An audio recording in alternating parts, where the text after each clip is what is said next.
Advance crop academy. नमस्कार विद्यार्थी मित्रांनो, ऑनलाईन व्हिडिओ लेक्चर घेत आहे. Agriculture science and technology class 12 या विषयाचं चॅप्टर नंबर 1 ट्रेडिशनल क्रॉप. हे ॲग्रिकल्चर सायन्स अँड टेक्नॉलॉजीमध्ये पहिलं चॅप्टर जे आहे ट्रेडिशनल क्रॉप आहे, म्हणजे पारंपरिक पीक. तर हे चॅप्टरमध्ये जे क्रॉप आहेत ते टोटल क्रॉप सायन्समध्ये सुद्धा आहेत. तर क्रॉप सायन्स या विषयाचे जे विद्यार्थी आहेत 12वीमध्ये असणारे विद्यार्थी, त्यांनी सुद्धा हे चॅप्टर ऑनलाईन व्हिडिओ लेक्चर बघावं आणि याचा फायदा घ्यावा. आपण पुन्हा नंतर क्रॉप सायन्स लेक्चर आपण घेणार आहोत, परंतु अगोदर मला ॲग्रिकल्चर सायन्स अँड टेक्नॉलॉजी हे विषय कंप्लीट करणं आवश्यक आहे. नंतर आपण क्रॉप सायन्स बघणार आहोत. तर पुन्हा एकदा आणखीन सूचना आहे, क्रॉप सायन्सच्या विद्यार्थ्यांनी ट्रेडिशनल क्रॉप हे पूर्ण बघावं. यामध्ये व्हीट क्रॉप सायन्सवाल्यासाठी सेकंड पेपरमध्ये आहे, पॅडी क्रॉप फर्स्ट पेपरमध्ये आहे, नंतर सोयाबीन फर्स्ट पेपरमध्ये आहे, ग्राउंडनट फर्स्ट पेपरमध्ये आहे, कॉटन फर्स्ट पेपरमध्ये आहे, शुगर केन सेकंड पेपरमध्ये आहे. तर क्रॉप सायन्सच्या विद्यार्थ्यांना सूचना आहे की फर्स्ट पेपरचे एकूण 4 क्रॉप तुमचे इथं कव्हर होणार आहेत आणि 2 क्रॉप सेकंड पेपरचे कव्हर होणार आहेत. तर हे रिपीट पुन्हा आणखीन मला ऑनलाईन व्हिडिओ तयार करण्याची आवश्यकता नाही. तर हे एक लक्षात ठेवा. तर चला विद्यार्थी मित्रांनो, आपण बघूया नेक्स्ट क्रॉप. हा जो फोटो आहे कोणत्या क्रॉपचा आहे? भात पीक. Okay, paddy, rice. छान छान. याला काय लागतं? याला काय म्हणतात? ओंबी म्हणतात ना. याला काय म्हणतात? ओंबी, एअर हेड. आता एअर हेड मध्ये भरपूर हे धान्य असतं, ज्याला आपण साळ असं म्हणतो, पॅडी असं म्हटलं जातं. आणि या साळमध्ये हे व्हाईट, ज्याला आपण तांदूळ असं म्हणतो, त्याला राईस असं म्हणतात. तर या राईसवर, या तांदळावर 2 कव्हर असतात. तर वरचं जे टॉप कव्हर जे असतं त्याला हास्क असं म्हणतात, आणि थीन लेअर, पातळ एक लेअर असतो तांदळावर, एकदम थीन, त्याला म्हणतात ब्रान. तर हे ब्रान मध्ये ऑइल असतं आणि ते ऑइल काढून आपण राईस ब्रान ऑइल म्हणून कुकिंगसाठी वापर केलं जातं. पुढे आपल्याला भरपूर फोटोज आहेत, तरी हे प्रायमरी तुम्हाला माहिती देत आहेत. नेक्स्ट आता आपण बघूया राईस कल्टिवेशन.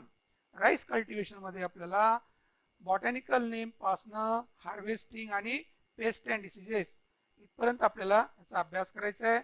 तर पूर्ण क्रॉप सायन्स साठी सुद्धा हेच पॉइंट आहेत आणि ॲग्रिकल्चर सायन्स अँड टेक्नॉलॉजी यांच्यासाठी हेच.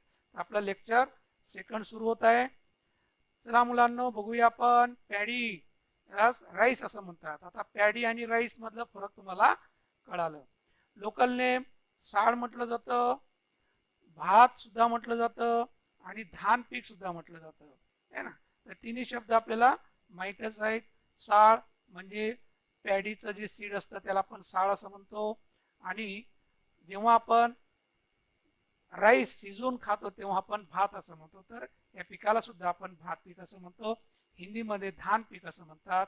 तर या पॅडीच्या बियाला धान असं म्हटलं जातं.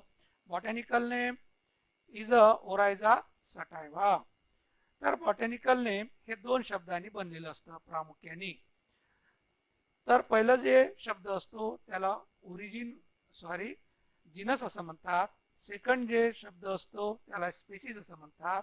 तर जिनसचं पहिलं लेटर कॅपिटल असावं, स्पेसिसचं पहिलं लेटर स्मॉल असावं, आणि दोन्ही शब्दाला सेपरेट अंडरलाईन असायला पाहिजे.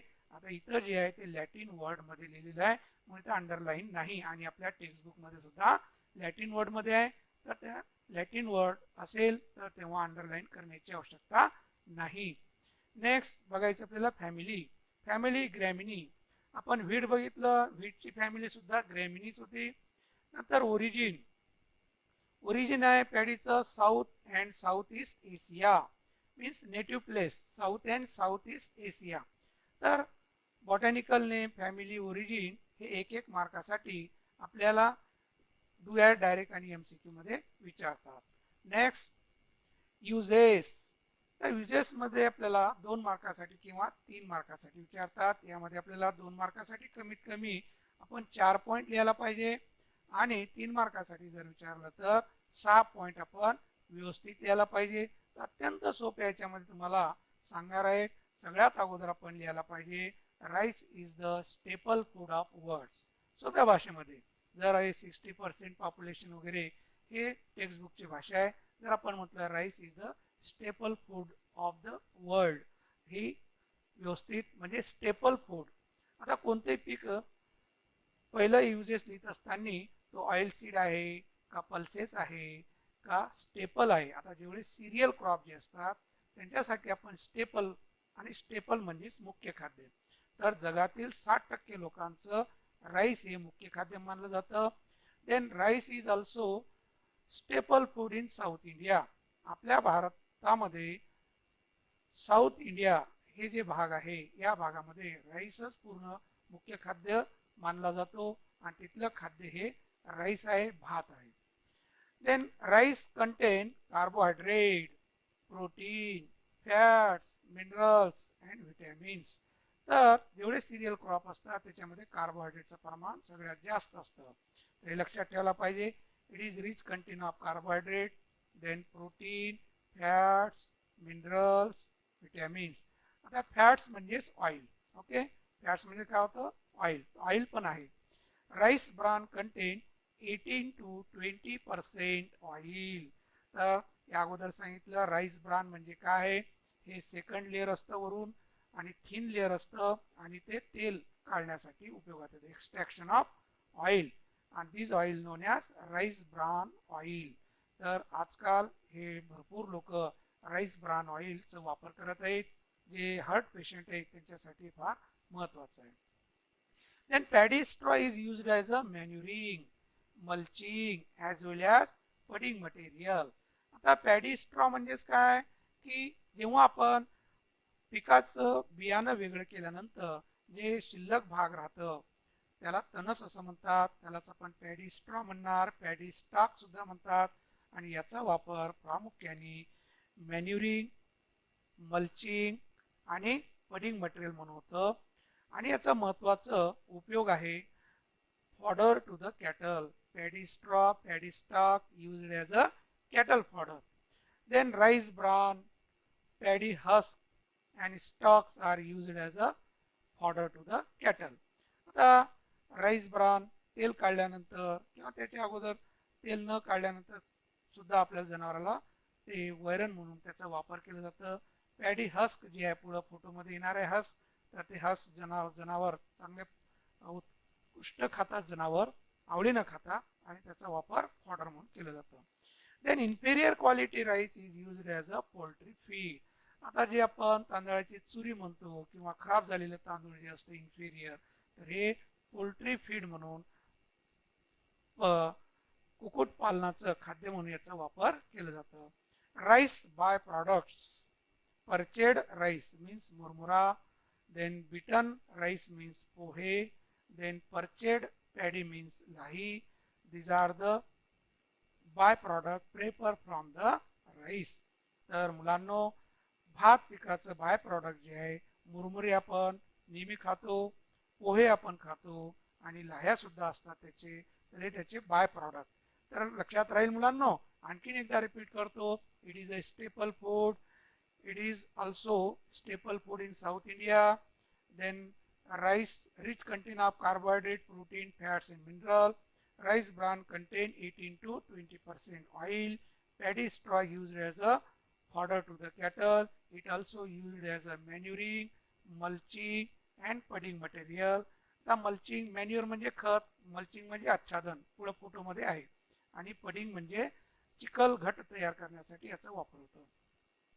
आणि राईस ब्रान, राईस हस्क आणि stock used as a cattle fodder. Inferior quality rice used as a poultry feed. Rice byproduct murmura, pohe, lahi. These are the byproduct of rice. Then next, these are the cooking rice. Rice grain cooked in water and eaten as a भात. आपण rice गरम पाण्यामध्ये शिजवून आपण भात म्हणून त्याचा वापर करतो. आता राईसपासनं मुरमुरे बनवले जातात, राईसपासनं पोहे बनवले जातात आणि पॅडीपासनं म्हणजे जे धान्य जे असतं त्या धान्यापासनं डायरेक्ट हे लाही बनवले जातं. त्या दोघांमध्ये कम्पॅरिझन तुम्ही बघत आहात. जे पोहे जे आहे ते पांढरे शुभ्र आहेत, त्याच्यामध्ये थोडं लालवट पण आहे, पिवळसर पण आहे, म्हणजे हे धान्यापासनं डायरेक्ट भाजलेलं आहे. तर हे लाही आणि मुरमुऱ्यामध्ये फरक आहे बाळांनो. नेक्स्ट, आता हे साळ, हे काय साळ आहे, याला आपण साळ म्हणतो, याला पॅडी म्हणतात, पॅडी ग्रेन म्हणतात. ओके, या पॅडी ग्रेनच्या वर जे लेअर आहे ते हस्क, HUSK हस्क है ना. तांदूळ काढल्यानंतर वरचं जे टर्पल आहे हे हस्क, आणि तांदळा या हस्कच्या खाली हे थिन ब्रान असतं, त्याला राईस ब्रान असं म्हणतात, पातळ थर असतो आणि याच्यामध्ये ऑइलचं प्रमाण आहे 18 to 20%. Then rice bran extraction of oil, oil काढण्यासाठी याचा वापर होतो आणि हे राईस ऑइल आहे. तर ऑइल हे कुकिंग पर्पसेस म्हणून याचा वापर केलं जातं. जे हार्ट पेशंट वगैरे आहेत त्यांच्यासाठी हे फार उपयुक्त आहे. देन नेक्स्ट, पॅडी स्ट्रॉ और पॅडी स्टॉक, याला आपण तणस असं म्हणतो. जेव्हा आपण उंबी वेगळी केली झाडापासनं तर जे स्टॉक राहणार आहे, जे तणस आहे, हे तणस म्हणजे काय, paddy straw. Then this paddy straw commonly used for cattle fodder. Then it also used as a mulching. It also used as a manure. Then next, look, mulching. These are the mulching. The paddy straw used as a mulching. Mulching म्हणजे आच्छादन, पिकामध्ये आच्छादन केलं जातं. या आच्छादनामुळे काय होतं, जमिनीचा ओलावा टिकून ठेवलं जातं, कन्झर्वेशन होतं. उन्हाळ्यामध्ये पाण्याची कमतरता असते, अशा वेळेस झाडाच्या अवतीभोवती आपण हे पॅडी स्ट्रॉ जर टाकलं तर जमिनीमध्ये ओलावा टिकून राहतं. त्याच पद्धतीनं पिकामध्ये आपण आच्छादन करतो. ऊसामध्ये आपण ऊसाचं जे पालापाचोळं असतं हे आपण ऊसामध्ये जसं टाकतो तसंच हे पॅडी स्ट्रॉ ही वापर केलं जातं, यालाच आपण मल्चिंग असं म्हणतो. Next, inferior quality rice used as a poultry feed, हे पशूंचं खाद्य तयार केलं जातं इन्फेरियर क्वालिटी, आणि त्याचे लहान पिल्लं सुद्धा आवडीनं हे खाद्य खातात की तो चुरी जे असतं हे बारीक असतं आणि या पक्ष्यांना व्यवस्थित खाता येतं. आणि हे मोठे पक्षी सुद्धा कुक्कुटपालनाचं खाद्य बनवण्यासाठी याचा वापर केला जातो, याला म्हणतात poultry feed. Then next, ecology. बाळांनो, इकॉलॉजी हे जे पॉइंट आहे हे 2 मार्कासाठी विचारतात. In ecology include 2 point, soil and climate. तर इकॉलॉजीमध्ये डायरेक्ट इकॉलॉजी जर विचारलं तर आपण सेपरेट सॉइल आणि क्लायमेट असं वेगळं लिहायला पाहिजे, आणि जर सेपरेट सॉइल आणि क्लायमेट विचारलं तर आपण सेपरेट लिहावंच लागणार आहे. ओके, तर पहिलं बघूया आपण सॉइल. सॉइल म्हणजे माती. Paddy crop requires alluvial to lateritic soil. भात पिकांना ॲल्युव्हियल सॉइल आणि लॅटेरिटिक सॉइल हे फार उपयुक्त असते. या जमिनीमध्ये भात पीक चांगलं येतं. It also grown on kharland and basalt soil. Kharland म्हणजे जे दलदलीच्या जमिनी, खारट जमिनी, तर त्या जमिनीमध्ये भात पीक चांगलं येतं. It should be fertile and well drain for dry cultivation. आता हे ड्राय कल्टिवेशन काय असतं पुढं डिटेलमध्ये आपल्याला बघायचं आहे. तर जेव्हा ड्राय कल्टिवेशन करायचं असेल तर जमीन कशी असायला पाहिजे, फर्टाईल आणि वेल ड्रेन असायला पाहिजे. Then water logging soil suitable for wet cultivation. हे वेट कल्टिवेशन ही पुढे आपल्याला येणार आहे. तर वेट कल्टिवेशन घ्यायचं असेल पॅडी तर तेव्हा वॉटर लॉगिंग सॉइल असायला पाहिजे. पाणी धरणारी जमीन, पाणी साचलेली जमीन सुद्धा भात पिकासाठी फार उपयुक्त असते. Then soil pH 5.5 to 7. Then slightly acidic to neutral soil. तर जमिनीचं सामो जे आहे 5.5 ते 7 असायला पाहिजे. तर या पद्धतीने जमीन हे 4 पॉईंट आपण इन्क्लूड करायला पाहिजे. देन नेक्स्ट, आता हे आपण जमीन दाखवलेली आहे, ही आहे खार लँड, म्हणजे खार जमिनीचं मोठ्या शहराचं पाणी बाहेर काढलं जातं आणि तिथल्या जी जमिनी तयार होतात ते खार लँड, थोडंफार दलदलीच्या जमिनी तयार होतात. या जमिनी भात पिकासाठी उपयुक्त आहे. This a water logging soil. हे कसं आहे, पाणी धरलेली जमीन, पाणी साचतं ज्या जमिनीमध्ये तिथं दुसरं पीक येत नाही, तिथं भात पीक चांगलं येतं. This a alluvial soil. This soil is a alluvial soil. This soil also suitable for paddy cultivation. Then next, climate. What is mean by climate? Average weather condition during long time at a given place known as climate. एखाद्या ठिकाणावरचं काही दिवसाचं average काढलेलं हवामान जे असतं त्याला म्हणतो आपण क्लायमेट. तर पिकासाठी आपण क्लायमेट मेन्शन करतो, वेदर मेन्शन करत नाही. वेदर हे डेली चेंजेस ॲटमॉस्फेरिक बिहेवियर असतं आणि हे ॲव्हरेज काढलेलं असतं. तर प्रत्येक पिकाला काही तापमान, ठराविक तापमान पाहिजे, तर ते इथं आपल्याला मेन्शन करायचं आहे 1 मार्कासाठी. It is a tropical crop. आता भात पीक कसं आहे, ट्रॉपिकल आहे. कसं आहे, ट्रॉपिकल आहे, उष्ण कटिबंधातील पीक आहे. तर इथं सर क्लायमेट लिहित असताना सगळ्यात अगोदर तो पीक ट्रॉपिकल आहे का सब ट्रॉपिकल आहे का टेम्परेट आहे हे पहिलं सेंटेन्स लिहिणं आवश्यकच आहे. तर भात पीक हे ट्रॉपिकल आहे, व्हीट क्रॉप हे टेम्परेट आहे. Then paddy crop also grown in sub tropical region. तर भात पीक तसं उष्ण कटिबंधातील आहे, परंतु समशीतोष्ण कटिबंधामध्ये सुद्धा येतं. Optimum temperature range is 20 to 37 degree Celsius. हे लक्षात ठेवायला पाहिजे. दुसरं सेंटेन्स, त्या पिकाला तापमान किती लागतं, तर भात पिकाला 20 ते 37 डिग्री सेल्सिअस या दरम्यान तापमान पाहिजे, तर व्यवस्थित उत्पादन मिळणार. आता आपण व्हीट क्रॉप अगोदर बघितले 7 to 21 म्हटलं होतं, तसं हे पॅडी क्रॉपला 20 to 37 डिग्री सेल्सिअस तापमान असणं आवश्यक आहे. It require warm and humid climate. Third sentence, त्याला हवामान नेमकं कसं पाहिजे, वॉर्म अँड ह्युमिड पाहिजे पॅडीला. तसं आपण व्हीटला म्हटलं होतं कूल अँड ड्राय क्लायमेट. तर कंपॅरिझन तुम्हाला सांगत आहे की जेणेकरून तुमचं काय होणार, रिव्हिजन होणार आणि लक्षात राहील. पॅडी क्रॉपला कोणतं हवामान पाहिजे, it require warm and humid climate and wheat crop require cool and dry climate. Okay. Rainfall is about more than 1000 millimeter for rain-fed cultivation. भात पीक कोरडो घेण्यासाठी पर्जन्यमान 1000 मिलीमीटर पेक्षा जास्त पर्जन्यमान असणं आवश्यक आहे. तर हे क्लायमेट झालं. तर या पद्धतीने कमीत कमी आपण 4 पॉइंट मेन्शन करणं आवश्यक आहे. Next, methods of paddy cultivation. बाळांनो, हे फारच इंटरेस्टिंग भाग आहे आणि हे भात शेती आपल्या भागामध्ये नसल्या कारणाने तुम्हाला व्यवस्थित फोटोच्या सहाय्याने एवढा परफेक्ट तुम्हाला सांगण्याचा प्रयत्न केला बाळांनो, बस तुम्ही कल्पनाच करू शकत नाही. तर त्यासाठीच आपल्याला थोडं पॅडी क्रॉप वेळ लागलेला आहे की बरेच फोटो मी जमा केलेले आहेत की तुम्हाला पॅडी क्रॉप हे व्यवस्थित समजावं. की असं आपण व्हिडिओ लेक्चर घेत आहे की शेतामध्ये, तर तुम्हाला शेतामध्ये घेऊन जात आहे बाळांनो, तर व्यवस्थित लक्ष द्या आणि नोटबुक घेऊन थोडंसं नोट करा. जे जे मी शब्द रिपीट करत आहे ते नोट करायला पाहिजे. तर ड्राय कल्टिवेशन. आता आपण पहिले बघूया methods of paddy cultivation. There are 4 methods of paddy cultivation. एकूण 4 पद्धतीनं भात शेती केली जाते.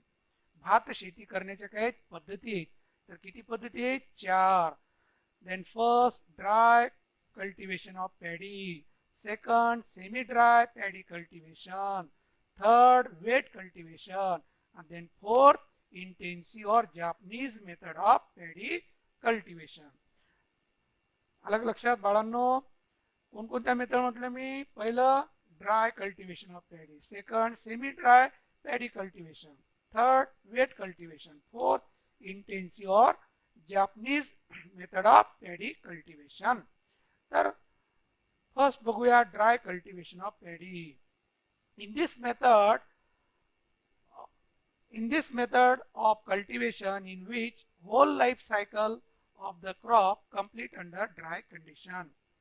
आता इथं काय सांगितलं गेलं की पिकांचं पूर्ण आयुष्य कोरड्यामध्ये जाते, त्यालाच म्हटलं जातं ड्राय कल्टिवेशन ऑफ पॅडी. आता ड्राय कंडिशन म्हटलं की काय होणार की जमिनीमध्ये ओलावा असणार आहे. विदाउट ओलावा असलेलं पीक येणार नाही आहे, परंतु याच्यामध्ये ड्राय म्हटल्यानंतर जमिनीमध्ये ओलावा टिकून असतं, परंतु चिखल किंवा पाणी साचलेलं नसतं, त्याला ड्राय कंडिशन म्हणणार आपण. काय म्हणणार? Dry condition. तर बाकीच्या तीन पद्धती जी आहेत ते ड्राय कंडिशन नसतं, त्यामध्ये पाणी साचलेलं किंवा चिखल असतं. हे कंपॅरिझन चारही पद्धतीचं आपण इथं कंपॅरिझन करणार. Then this method is adopted in low rainfall areas and where the irrigation facilities are not available. आता ही पद्धत जी आहे हे कुठं अवलंब केली जाते? ज्या भागामध्ये पर्जन्यमान फारच कमी आहे आणि ओलीत करण्याची फॅसिलिटी अजिबात नाही, आपण पाणी देऊ शकत नाही, अशा भागामध्ये भात पीक घ्यायचं असेल तर ड्राय कल्टिवेशन मेथड्स अवलंब करायला पाहिजे. आता बाकीच्या ज्या पद्धती आहेत तिथं ॲश्युअर रेनफॉल असतं, म्हणजे भरपूर पाणी असतं आणि अवेलेबल ऑफ इरिगेशन फॅसिलिटी असतं. इथं ते नाही आहे. Then in this method seeds are sown by drilling method. आता या पद्धतीमध्ये पेरणी हे ड्रिलिंग मेथडनं केली जाते, म्हणजे टिपणीच्या सहाय्याने किंवा ट्रॅक्टरच्या सहाय्याने. जसं आपण सोयाबीन पेरतो, ज्वारी पेरतो, सेम तसंच आपण या भात पिकाची पेरणी करतो. आता राहिलेली तीन पद्धती जी आहे त्यामध्ये ड्रिलिंग मेथड अवलंब केली जात नाही. कुठं ब्रॉडकास्टिंग आणि कुठं transplanting. Okay. Early varieties are used for this type of cultivation. या मेथडमध्ये लवकर येणाऱ्या जाती जी आहेत, 100 दिवसामध्ये येणाऱ्या ज्या जाती आहेत त्या जातीची लागवड केली जाते आणि ह्या व्हेरायटी असं शक्यतो बोल्ड साईज असतात. कसे असतात? Bold size. जसं तुळजापूर 1 ही व्हेरायटी अर्ली व्हेरायटी आहे आणि बोल्ड आहे. ही व्हेरायटी आपल्या भागामध्ये येतं, म्हणजे मराठवाड्या रिजन मध्ये. We can take only one crop in a year by this method. या पद्धतीमध्ये वर्षातून एकच पीक आपल्याला घेता येणार. मग याचा अर्थ काय होणार? बाकी मेथड मध्ये 2 पिकं 3 पिकं वर्षातून घेतले जातात आणि या पद्धतीमध्ये वर्षातून एकच, आणि ते कधी? खरीप सीझन मध्ये. बाकी सीझन मध्ये भात पीक या पद्धतीनं घेता येत नाही. This method is followed in Osmanabad, Latur and Nanded district of Marathwada region. हे मराठवाडा रिजन मध्ये ड्राय कल्टिवेशन ऑफ पॅडी करण्याची पद्धत आहे. उस्मानाबाद जिल्ह्यामध्ये, लातूर जिल्ह्यामध्ये, नांदेड जिल्हा आहे, काही परभणीचे काही अर्धा भाग आहे, या जिल्ह्यामध्ये ही पद्धत अवलंब केली जाते. This method require black cotton soil having good water holding capacity. आपण सॉइल मध्ये सांगितलं होतं गुड वॉटर होल्डिंग आणि fertile soil require for dry cultivation of paddy असं म्हटलं होतं. तर ड्राय कल्टिवेशन या भागामध्ये काळी माती जमीन आहे, जिथं पाणी साचत नाही, अशा ठिकाणी ड्राय कल्टिवेशन ऑफ पॅडी घेतलं जातं आणि ते म्हणजेच मराठवाड्या रिजन मध्ये. देन नेक्स्ट समजलं बाळांनो? ओके. नेक्स्ट बघू. Okay, no problem. Okay, next. हा, हे बाळांनो ड्राय कल्टिवेशन नेमकं काय फोटोद्वारे तुम्हाला समजून सांगण्याचा मी भरपूर प्रयत्न केला बाळांनो.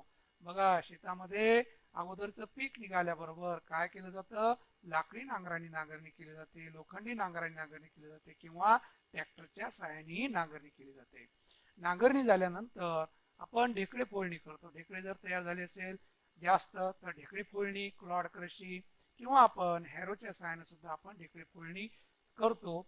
जर ढेकळे नसतील तर 2-3 वेळेस कोळोच्या पाळ्या दिल्या जातात आणि 2-3 वेळेस कोळोच्या पाळ्या दिल्यानंतर जमीन भुसभुशीत होणार आणि जमीन भुसभुशीत झाल्यानंतर आपण त्यामध्ये 10 ते 15 गाड्या किंवा 15 ते 20 गाड्या शेणखताच्या प्रति हेक्टरी शेणखत टाकणं आवश्यक आहे आणि शेवटची कुळवणी द्यायला पाहिजे. शेवटची कुळवणी झाल्यानंतर जे काही शेतामध्ये काडी कचरा वगैरे आहे ते कलेक्ट अँड डिस्ट्रॉय करायला पाहिजे आणि जमीन व्यवस्थित तयार झाल्यानंतर अशा पद्धतीनं टिपणीच्या सहाय्यानं या ड्राय कल्टिवेशन मध्ये पेरणी केली जाते आणि पेरणी झाल्यानंतर या पद्धतीनं पीक आपल्याला शेतामध्ये तयार झालेलं दिसतं. बघा, 2 ओळीमध्ये व्यवस्थित अंतर मेंटेन आहे. 45 सेंटीमीटर अंतर मेंटेन केलं जातं आणि plant to plant distance unknown असतं. शक्यतो 15 सेंटीमीटर असं म्हणतो आपण, परंतु ॲक्युरेट नसतं. आपण 2 ओळीमधलं ॲक्युरेट अंतर ठेवून पेरणी केली जाते. तर पाणी जर उपलब्ध असेल, एखादी पाणी आपण देऊ शकतो जेव्हा पाऊस झालं नाही, अशा वेळेस फवारणी सुद्धा आपण करू शकतो. रोगाचा जर प्रादुर्भाव झाला तर या पद्धतीमध्ये फार कमी उत्पादन मिळतं बाकी पद्धतीपेक्षा. म्हणून ही फार प्रसिद्ध पद्धत नाही. The next semi-dry cultivation of paddy. In this method, half-life cycle of crop passes under dry condition and remaining half-life cycle passes under wet condition, known as semi-dry method of paddy cultivation. Dry cultivation मध्ये पूर्ण पिकाचं life cycle हे कोरड्यामध्ये जातं. कोरडं म्हटल्यानंतर जमिनीमध्ये ओलावा असते परंतु चिखल किंवा पाणी नसतं, हे लक्षात ठेवायला पाहिजे. आता सेमी ड्राय मध्ये काय होतं, अर्ध आयुष्य कोरड्यामध्ये जातं पिकांचं आणि नंतरचं आयुष्य हे पाण्यामध्ये जातं पिकांचं. तर याच पद्धतीला म्हणतात semi dry cultivation of paddy. Then this method can be develop in farmer. तर ही पद्धत शेतकऱ्यांच्या कल्पनेतून त्यांनी काढलेली आहे. आता ते कल्पनेतून का काढली, त्यांचा प्रॉब्लेम काय होता ते आपण बघणार आहोत. This method is adopted where the area under rice cultivation is high and less availability of labour.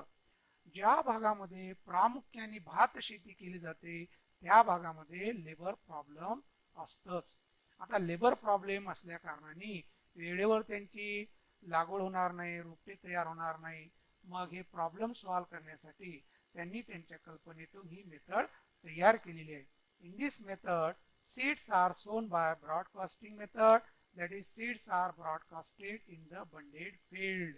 बघा मुलांनो, काय करतात हे शेतकरी, पूर्व मशागत करत नाही. काय करतात की मान्सून सुरू झाल्याबरोबर शेतामध्ये जातात. त्यांनी उन्हाळ्यामध्ये त्यांचे काहीच काम होत नाही आणि शेतामध्ये जाऊन बी पूर्ण फेकून देतात आणि बी वापून निघतं.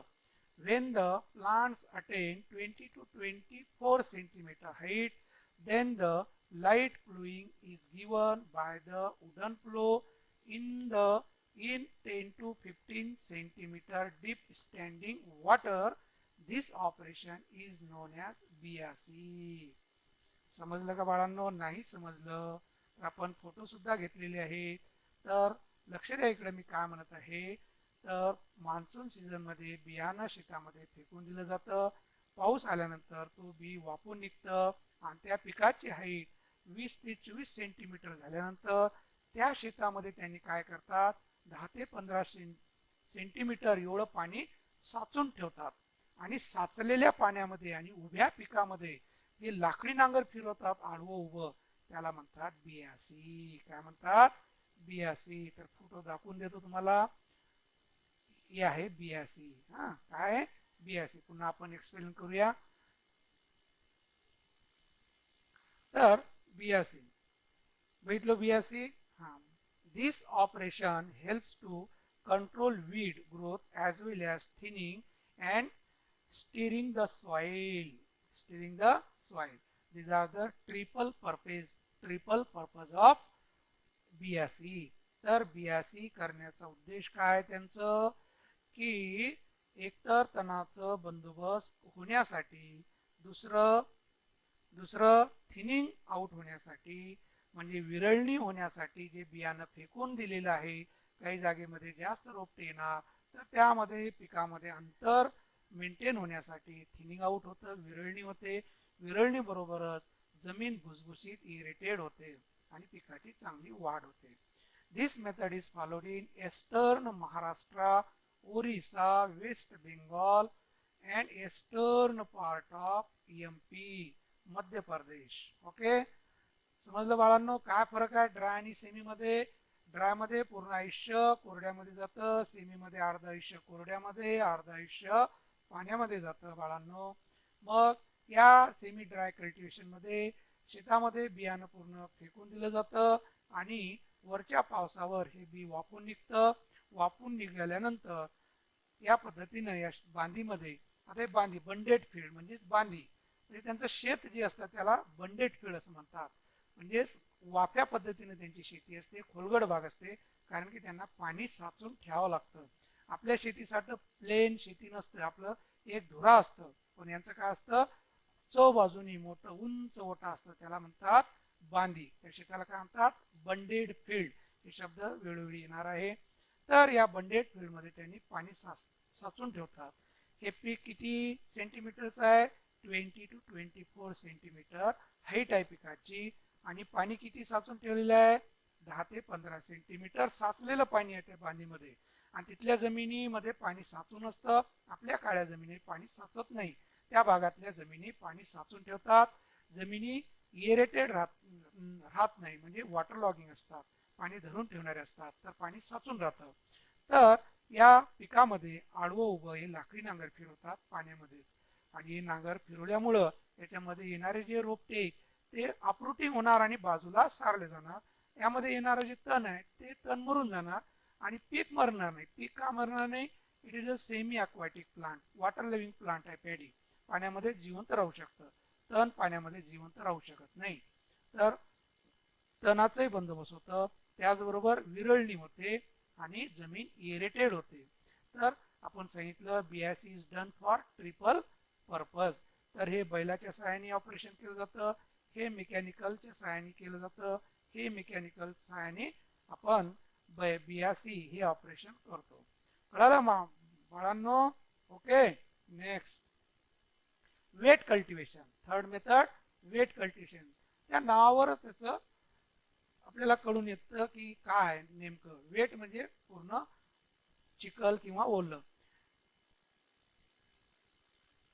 It is the method in which whole life cycle of the crop complete under wet condition is known as wet cultivation of paddy तर पिकाचं पूर्ण आयुष्य हे चिखलामध्ये पाण्यामध्ये जातं तर त्याला म्हटलं जातं wet cultivation it is also this method is followed where assured supply of irrigation water that is permanent source of irrigation ही जी पद्धत वापरली जाते ज्या भागामध्ये भरपूर पर्जन्यमान आहे assured supply of irrigation water and more rainfall areas permanent source of irrigation पाणी देण्याची सोर्स आहे पाणी भरपूर देऊ शकतात आणि पर्जन्यमान सुद्धा भरपूर आहे आणि जमिनी खोलगट आहेत अशा भागामध्ये वेट कल्टिवेशन अवलंब केले जाते then raising of seedling is suitable in this method but due to shortage of labour this method is not followed आता या पद्धतीमध्ये रेझिंग ऑफ सीडलिंग करू शकतात परंतु लेबर प्रॉब्लेम असल्यामुळं हे रोपटे तयार करणे आणि रोपवाटिकेमधून रोपटे अपरूटिंग करून मुख्य शेतामध्ये लागवड करण्यासाठी मजुरांचा प्रॉब्लेम होतो म्हणून शेतकऱ्यांनी त्यांच्या कल्पनेतून म्हणजे अडॉप्ट केलेली पद्धत आहे कोणती पद्धत अडॉप्ट केलेली आहे त्यांच्या कल्पनेतून निघालेली पद्धत आहे in this method the seeds are soaked in water and kept in gunny bags for 1 to 2 days to sprout the seeds आता या पद्धतीमध्ये काय केलं जातं नेमकं की शेतामध्ये अगोदर चिखल तयार करतात आणि चिखल तयार केल्यानंतर 1-2 दिवस अगोदर बियाणं ओल्या कापडामध्ये बांधून ठेवतात त्याला स्प्राउटिंग येण्यासाठी आणि स्प्राउटिंग झालेलं बियाणं नंतर या चिखलामध्ये फेकून देतात कारण की ट्रान्सप्लांटिंग शक्य नाही कारण इथं खारलँड वगैरे आहे कोस्टल एरियाज आहे अशा जमिनीमध्ये जास्त चिखल होऊन बसतं आणि मजूर त्यामध्ये जाऊन फसू शकतात आणि ट्रान्सप्लांटिंग व्यवस्थित करू शकत नाही म्हणून अशा वेळेस त्यांनी स्प्राउटेड सीड तयार करून त्या शेतामध्ये चिखलामध्ये फेकून देतात then sprouted seeds are broadcasted into the puddled field आता पडल्ड फील्ड म्हणजे चिखलाचं शेत त्या चिखलाच्या शेतामध्ये ब्रॉडकास्टिंग म्हणजे फेकून दिलं जातं कोणतं बियाणं sprouted seed this method is followed in coastal areas as well as in खार लँड तर कोस्टल एरिया दलदलीच्या जमिनी आणि खारट जमिनी जी आहे ते जास्त चिखल तयार होतात अशा जमिनीमध्ये ही वेट कल्टिवेशन फॉलो केली जाते किती पद्धती बघितली आपण ड्राय पहिले आहे ना नेक्स्ट सेमी ड्राय कल्टिवेशन आणि वेट कल्टिवेशन तर तिघामध्ये फरक तुम्हाला जाणवलं तर या तिन्ही पद्धतीमध्ये उत्पादन कमी मिळतं आणि जी आपण पद्धत बघणार आहोत ती पद्धत आपण हे फोटो बघितल्यानंतर ते बघूया तर ही पडल्ड फील्ड याला काय आपण पडल्ड फील्ड म्हणजे चिखल तयार करत आहे ना तर हे पडलिंग करणे असं म्हणतात पडलिंग म्हणजे चिखल करणं चालू आहे तर बैलाच्या सहाय्याने लाकडी नांगर आडवं उभ्या पाण्यामध्ये फिरवलं जातं आणि चिखल तयार केलं जातं आता ट्रॅक्टरच्या सहाय्याने चिखल तयार होऊ शकतं ट्रॅक्टरच्या सहाय्याने आपण चिखल तयार करू शकतो नंतर मेकॅनिकल मशीन आहेत त्याच्या सहाय्याने सुद्धा आपण चिखल तयार करू शकतो. हे ट्रॅक्टरच्या व्हीलला आयर्न व्हील बसवलं जातं की ट्रॅक्टर फसू नये, इझिली चिखल तयार व्हावं आणि जास्त चिखल तयार व्हावं आणि लवकर व्हावं या सहाय्याने हे चिखल तयार केलं जातं.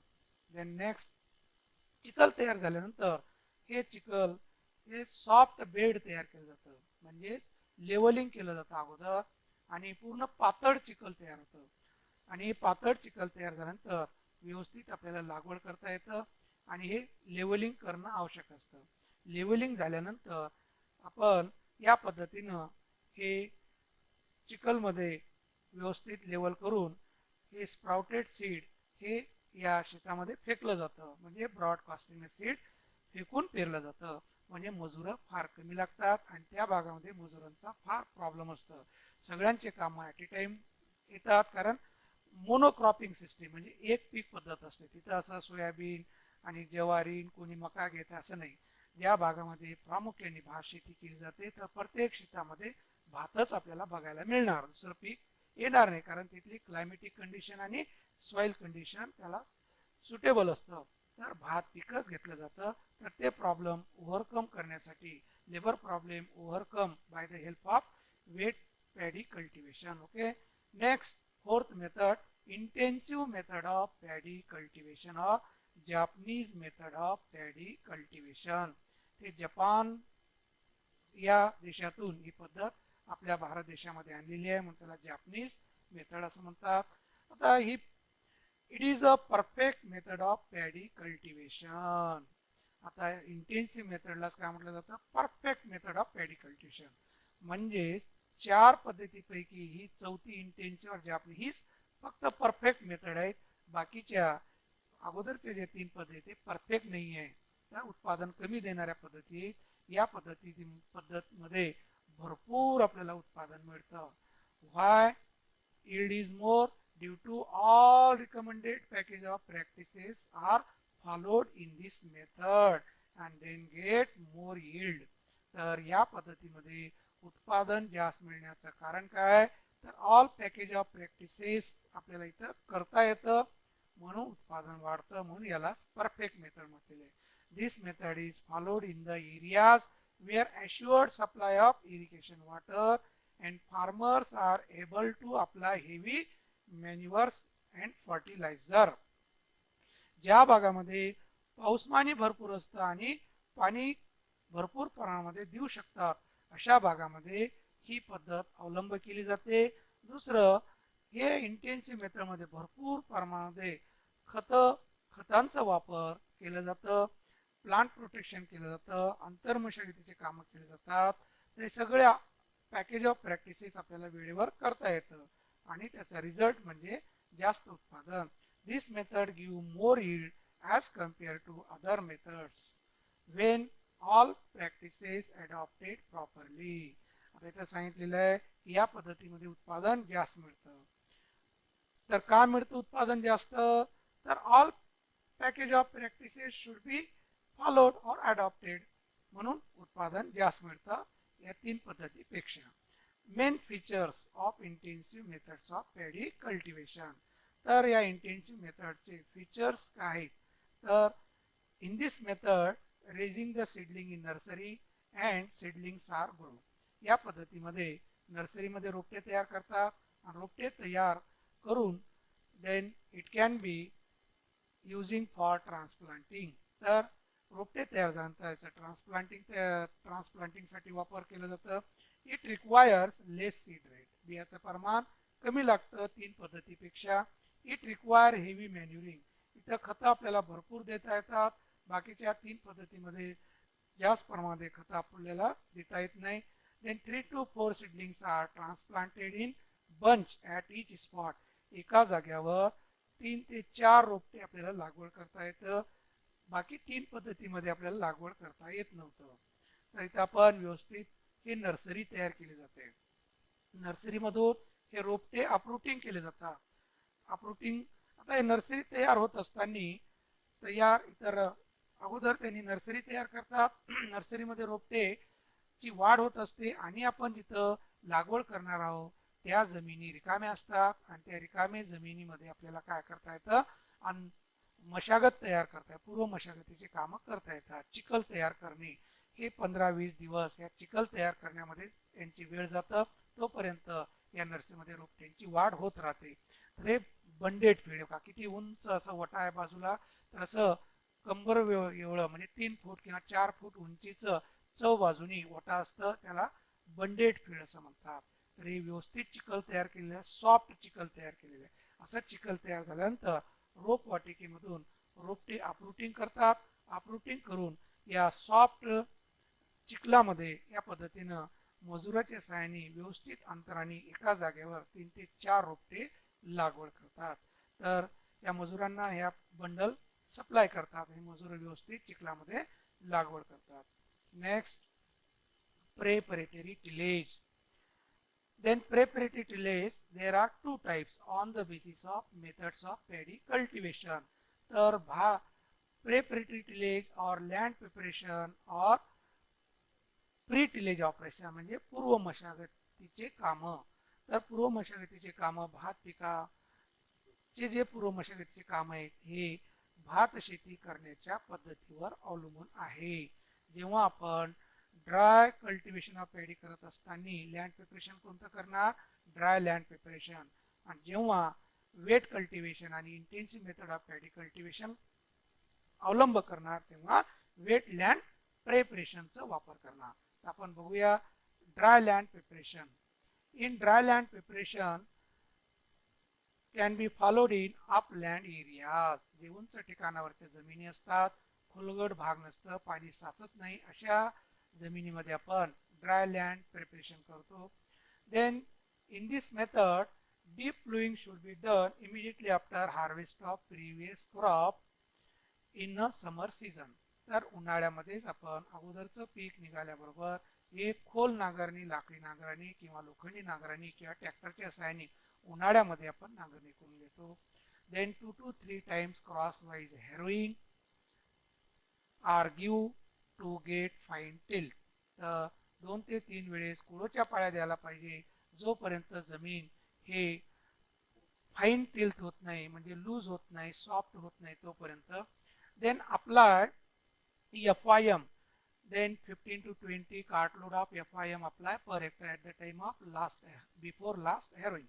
शेवटच्या कुडुणीच्या अगोदर आपल्याला शेतामध्ये हे 20 ते 25 गाड्या शेणखताच्या प्रति हेक्टरी टाकणं आवश्यक आहे. Then collect and destroy previous crop stubble. आणि अगोदरच्या पिकाचं जे काही अवशेष असेल शेतामध्ये ते जमा करून जाळून टाकायला पाहिजे. तर हे 4 पॉईंट आपण ड्राय लँड प्रिपरेशन मध्ये लिहायला पाहिजे. समजलं बाळांनो? त्याचे फोटो आपण बघणार आहोत. तर अगोदरचं पीक निघाल्याबरोबर आपण लाकडी नांगराने व्यवस्थित नांगरणी करून घ्यायला पाहिजे किंवा लोखंडी नांगराने किंवा ट्रॅक्टरच्या सहाय्याने. नंतर आपण जर जास्त ढेकळे तयार झालेले असतील ढेकळे फोडणी करायला पाहिजे आणि त्यानंतर 2-3 वेळेस कुळोच्या पाळ्या द्यायला पाहिजे.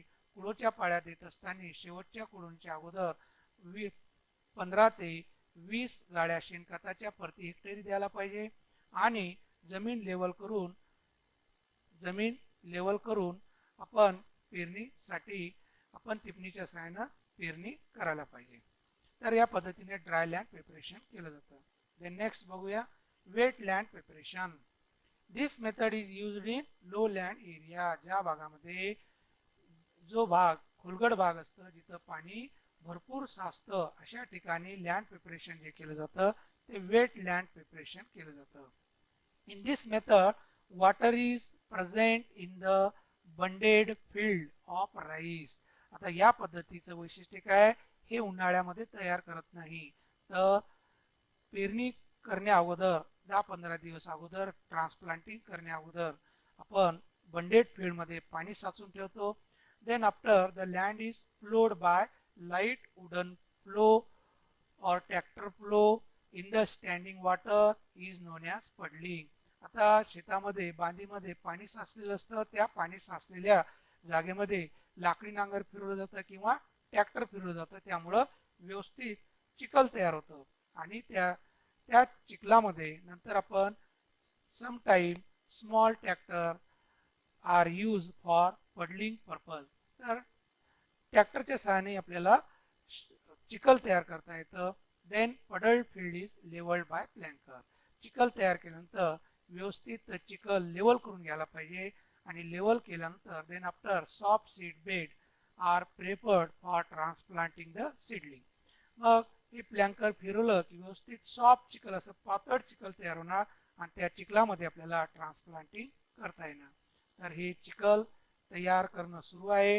हे बैलाच्या सहाय्याने आणि हे ट्रॅक्टरच्या सहाय्याने आणि हे स्मॉल ट्रॅक्टर आहे ना पॉवर ट्रॅक आणि हे ट्रॅक्टरच्या सहाय्याने या पद्धतीनं हे चिखल तयार केलं जातं आणि चिखल तयार झालं की लेवलिंग केलं जातं. त्याला म्हणतात प्लँकर.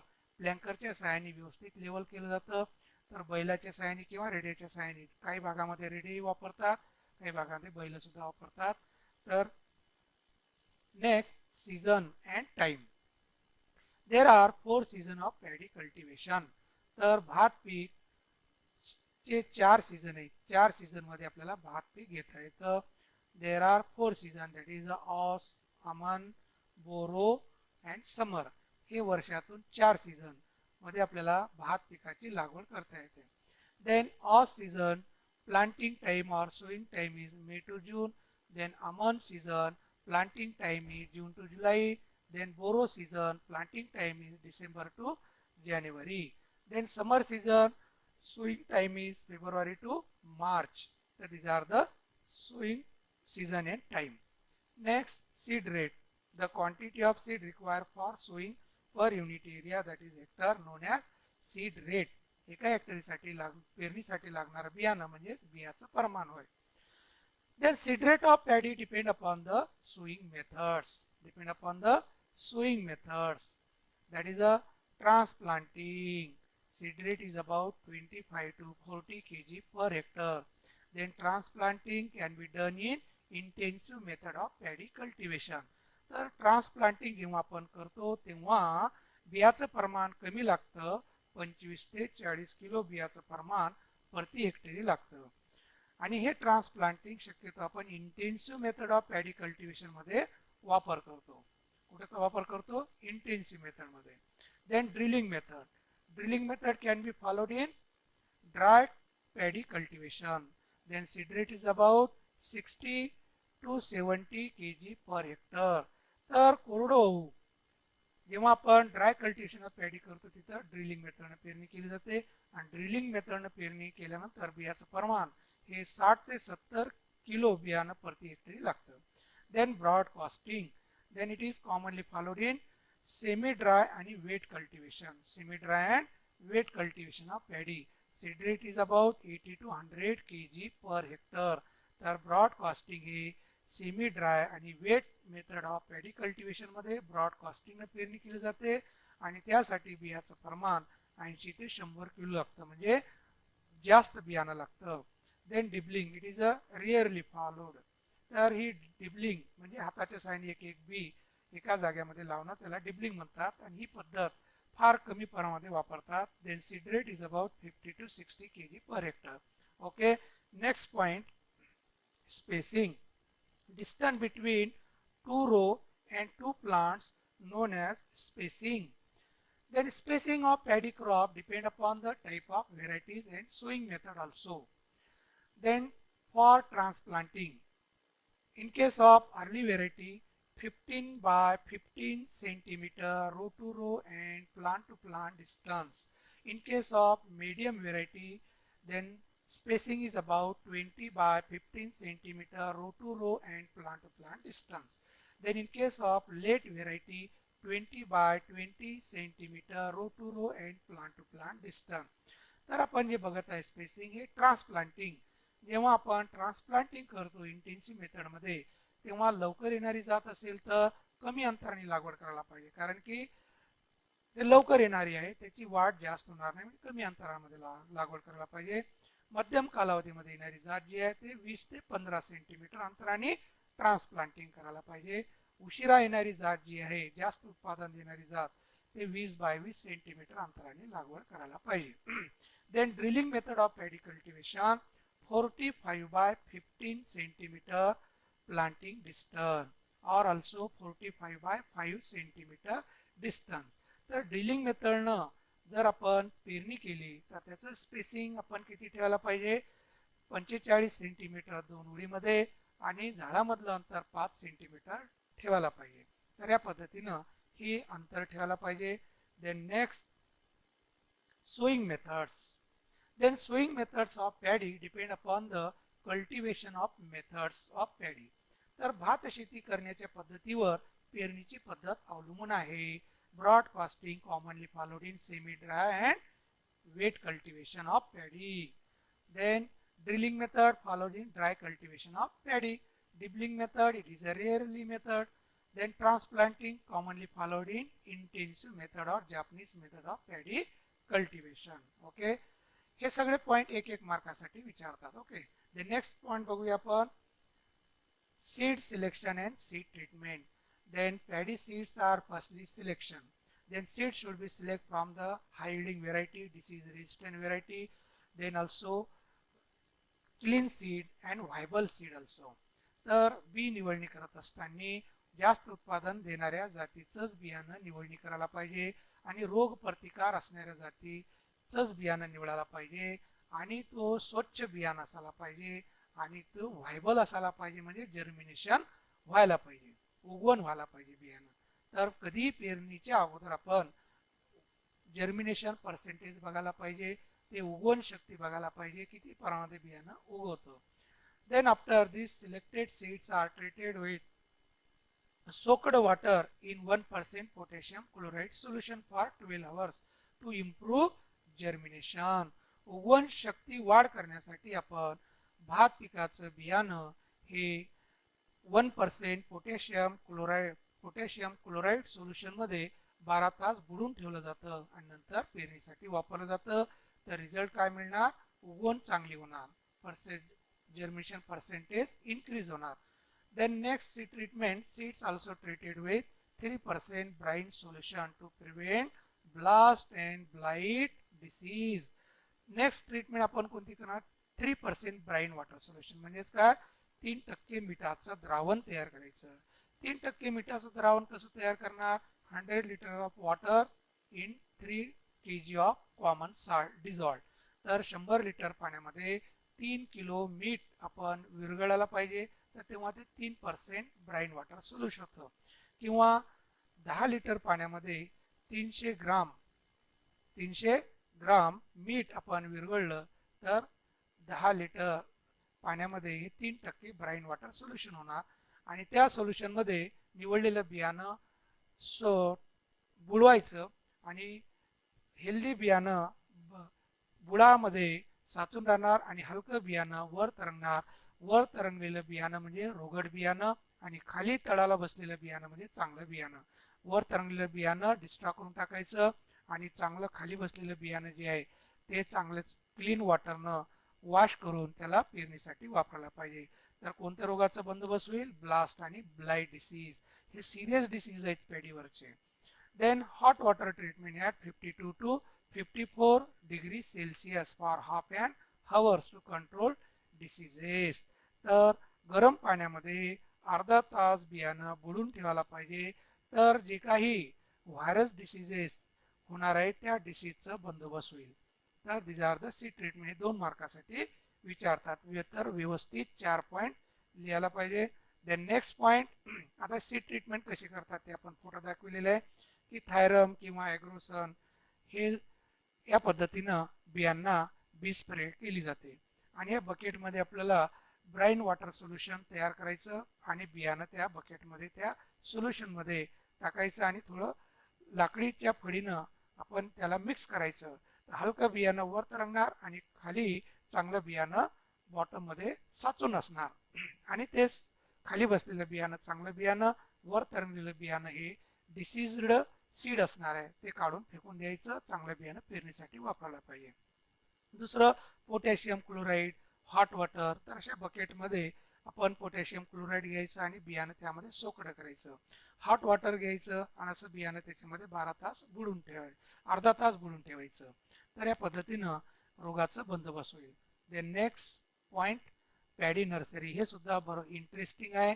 जेव्हा intensive method of paddy cultivation आपण जेव्हा फॉलो करणार, तर अशा वेळेस आपल्याला नर्सरी तयार करणं आवश्यक आहे. In case of intensive method of paddy cultivation, seedlings are raised in nursery and then after these seedlings are transplanted into the main field. There are three types of nursery of paddy: wet nursery, dry nursery and depot method nursery. तर आपण intensive method मध्ये भात पीक घेत असताना आपल्याला रोपटे नर्सरीमध्ये तयार करावं लागतात, रोपवाटिका तयार करावं लागतं. तर त्यासाठी तीन पद्धतीच्या रोपवाटिका आपण तयार करू शकतो. तर तिन्ही पद्धती आपल्याला बघायच्या आहे. Wet nursery. आता वेट नर्सरी नेमकं का असतं? For wet nursery the land is prepared by giving 2 to 3 plowing in summer and puddling in the wet soil. काय म्हटलं आपण, जिथं आपल्याला नर्सरी तयार करायची आहे तर ते उन्हाळ्यामध्येच 2-3 वेळेस नांगरणी करून घ्यायला पाहिजे आणि पडलिंग करायला पाहिजे. Puddling means ploughing of in standing water in the field known as puddling. तर जेव्हा पडलिंग म्हणजे चिखल तयार करणे, चिखल तयार करत असताना अगोदर पाणी जमीन बंडेड फील्ड मध्ये पाणी साचून नंतर हे लाकडी नांगराने किंवा लोखंडी नांगराने किंवा ट्रॅक्टरच्या सहाय्याने आपल्याला चिखल तयार करून घ्यायला पाहिजे. Then after apply 10 to 25 tons of FIM per hectare into the puddled field. आता पडल्ड फील्ड तयार झालं, त्यामध्ये 10 ते 25 टन एवढं शेणखत त्या प्रति हेक्टरी नर्सरीमध्ये टाकायला पाहिजे. Then after 1 month FIM application, the area is divided into small bed having size 1 meter width and length of the beds according to the slope of the lands. तर आता आपण शेणखत टाकल्यानंतर एक 15-20 दिवस किंवा एक महिन्यानंतर आपण बेड जे शेत आहे जिथे आपल्याला नर्सरी तयार करायची तिथे आपण स्मॉल साईजचे बेड तयार करायला पाहिजे. तर 1 मीटर रुंद असलेलं बेड तयार करायला पाहिजे आणि त्याची लांबी जी आहे ते स्लोपवर आहे. आपण पुढे फोटोमध्ये बघणार आहोत बेड तयार केलेला आहे. Then about half metre weed channel is kept between 2 beds for sowing of seeds and irrigation purposes. तर आपण 2 बेडमध्ये अर्धा मीटर रुंदीची जागा रिकामी ठेवायला पाहिजे. तर ती रिकामी जागा यासाठी की आपल्याला पेरणीसाठी, पाणी देण्यासाठी आणि आंतर मशागतीची कामं करण्यासाठी आपल्याला ते half metre weed channel open ठेवणं आवश्यक आहे. Then 3 to 6 centimetre standing water is allowed in the beds. तर बेड तयार झाल्यानंतर त्या बेडमध्ये आपण 3 ते 6 सेंटीमीटर स्टँडिंग वॉटर पाणी साचून ठेवायला पाहिजे. Then after preparation of bed the sprouted seeds are broadcasted into the puddled field. आता जे आपण पडल्ड फील्ड तयार केलेलं आहे आणि बेड डिवायडेड केलेला आहे, आपण त्या बेडमध्ये पाणी साचून ठेवलेलं आहे. त्या साचलेल्या पाण्यामध्ये आपल्याला स्प्राउटेड सीड काय करायचं, ब्रॉडकास्टिंग करायचं. It require 350 to 450 kg per hectare seed per hectare nursery. तर 1 हेक्टर नर्सरी तयार करण्यासाठी आपल्याला 350 ते 450 किलो बियाचं प्रमाण लागणार आहे. Then 1 hectare nursery area can provide seedling for planting 10 to 12 hectare areas. 1 hectare nursery मधले रोपटे आपल्याला 10 ते 12 हेक्टर लँड लागवड करण्यासाठी पुरवठा आहे. तर बघूया आपण नर्सरी कशी तयार केली जाते. तर अगोदर चिखल तयार करतात. इकडे चिखल तयार केलेलं आहे. हे चिखल तयार झाल्यानंतर शेणखत टाकायचं. शेणखत टाकल्यानंतर व्यवस्थित लेवल वगैरे करून घ्यायला पाहिजे. नंतर या पद्धतीनं बेड तयार करायला पाहिजे. तर 1 मीटर विड आणि हाफ मीटर विड 2 बेडमध्ये अर्धा मीटर रुंदीची जागा रिकामी ठेवायला पाहिजे. त्याला आपण ड्रेनेज चॅनल म्हणणार. आणि हे वाफे तयार झाल्यानंतर यामध्ये 3 ते 6 सेंटीमीटर पाणी साचून ठेवायला पाहिजे. साचलेल्या पाण्यामध्ये स्प्राउटेड सीड या पद्धतीनं ब्रॉडकास्टिंग करायला पाहिजे, म्हणजे फेकून. हे स्प्राउटेड सीड आहे. हे स्प्राउटेड सीड इथं आपण ब्रॉडकास्टिंगनं पेरणी करायला पाहिजे. आणि या पद्धतीने ही नर्सरी आपल्याला तयार झालेली दिसणार. पूर्ण पाणी असणार इथं. तर हे आपली वेट नर्सरी. म्हणजे वेटचा अर्थ काय झालं, पूर्ण पाण्यामध्ये असणारी nursery. Okay. Then next types of nursery, dry nursery. For dry nursery the land is prepared by giving 1 deep plowing and 4 to 5 crosswise harrowing in summer season. तर ड्राय नर्सरी अपलँड मध्ये वापरली जाते जिथं पर्जन्यमान कमी आणि पाणी साचत नाही अशा ठिकाणी. तर यामध्ये जिथं नर्सरी तयार करायची आहे तिथं आपल्याला लँड प्रिपरेशन चांगलं करून घ्यायला पाहिजे. चांगली नांगरणी करून खोल नांगरणी, लाकडी नांगरणी किंवा लोखंडी नांगरणी किंवा ट्रॅक्टरच्या सहाय्याने आणि 4 ते 5 वेळेस कुळोच्या पाड्या द्यायला पाहिजे उन्हाळ्यामध्येच. Then apply 20 to 25 tons of FIM per hectare nursery. तर 1 हेक्टर नर्सरी मध्ये आपल्याला 20 ते 25 टन एवढं शेणखत अप्लाय करायला पाहिजे. The raised beds are prepared having size 1 to 1.25 meter width and 8 to 10 centimeter height and length of the bed is according to the slope of land. आता इथं रेज्ड बेड तयार करा. रेज्ड बेड म्हणजे गादी वापा. आता गादी म्हटल्यानंतर पलंगावर गादी कसं पलंगाच्या वर दिसतं आपल्याला, तसंच सेम हे बेड तयार केल्यानंतर मधलं भाग जे आहे ते उंच भाग दिसतं, त्याला रेज्ड बेड असं म्हणतात. रेज्ड बेडची साईज आहे 1 to 1.25 metre width and height 8 to 10 centimeter and then slope depend upon the slope of land. तर या पद्धतीने बेड फोटोमध्ये आपण बघणारच आहोत. then half meter weed channels should be kept between two beds for sowing of seeds and to apply irrigation water. मग दोन bed मध्ये अर्धा मीटर रुंदीची जागा रिकामी ठेवायला पाहिजे. पेरणीसाठी, पाणी देण्यासाठी, खत टाकण्यासाठी, हे सगळे अंतर मशागतीचे कामं करण्यासाठी दोन बेड मध्ये जागा रिकामी ठेवायला पाहिजे. Sometimes beds are sterilized by rubbing with soil surface is burned for partial surface sterilization of soil. काही वेळेला शेतकरी काय करतात की निर्जंतुकरण करून घेतात बेड. हे कशासाठी की त्यामध्ये जे काही मायक्रोइझम असतील त्यांचा नायनाट करण्यासाठी त्या बेडवर व्यवस्थित जे काही काडी कचरा आहे ते आच्छादन करायचं आणि ते जाळून टाकायचं. तर त्याच्या उष्णतेमुळे मायक्रोइझम पूर्ण नाहीसे होणार, स्टरलाइज्ड होणार. Then raised beds are covered by the layer of fine FIM. जेव्हा बेड तयार झालं, बेड तयार झाल्यानंतर त्याच्यावर फाईन FIM म्हणजे बारीक शेणखत व्यवस्थित त्याच्यावर आच्छादन करायला पाहिजे. आणि आच्छादन कशासाठी तर जमीन क्रॅक होणार नाही आणि उगवण व्यवस्थित होणार. Then prepare the shallow lines about 7 to 8 centimeter apart and 1 to 2 centimeter deep by the hands on the raised bed for sowing of the seeds. आता बेड तयार झाल्यानंतर हाताच्या बोटाच्या साहाय्याने 1 ते 2 सेंटीमीटर खोल लाइनिंग ओपन करायला पाहिजे आणि दोन लाईन मध्ये 7 ते 8 सेंटीमीटर अंतर ठेवून ह्या लाइनिंग ओपन करायला पाहिजे आणि त्या लाइनिंग मध्ये बियाणं पेरायला पाहिजे. Then seeds are sown in this line in the month of June and covered with the fine soil. आता या लाईन मध्ये बी पेरल्यानंतर त्या पेरणी केल्यानंतर त्याच्यावर हात फिरवायचा. हात फिरवल्यामुळं बी हे मातीनं झाकलं जाईल. Then it requires about 250 to 400 kg seeds per hectare. आता या नर्सरीमध्ये बियाचं प्रमाण 250 ते 400 किलो बियाणं प्रति हेक्टरी नर्सरीसाठी लागतं. Then apply 10 to 15 kg nitrogen. तर kg आहे 10 to 15 kg nitrogen per hectare just after or before sowing of beds. तर या बेड मध्ये पेरणी करण्या अगोदर किंवा जस्ट पेरणी झाल्यानंतर 10 ते 15 किलो नायट्रोजन हे रासायनिक खत द्यायला पाहिजे. After sowing of the bed should be irrigate regularly at 2 to 3 days interval. नियमित पाण्याच्या पाळ्या द्यायला पाहिजे. 2 ते 3 दिवसाच्या अंतराने. उगवण होईपर्यंत झाऱ्याच्या साहाय्याने पाणी टाकायला पाहिजे आणि उगवण झाल्यानंतर आपण दांडाने पाणी देऊ शकतो.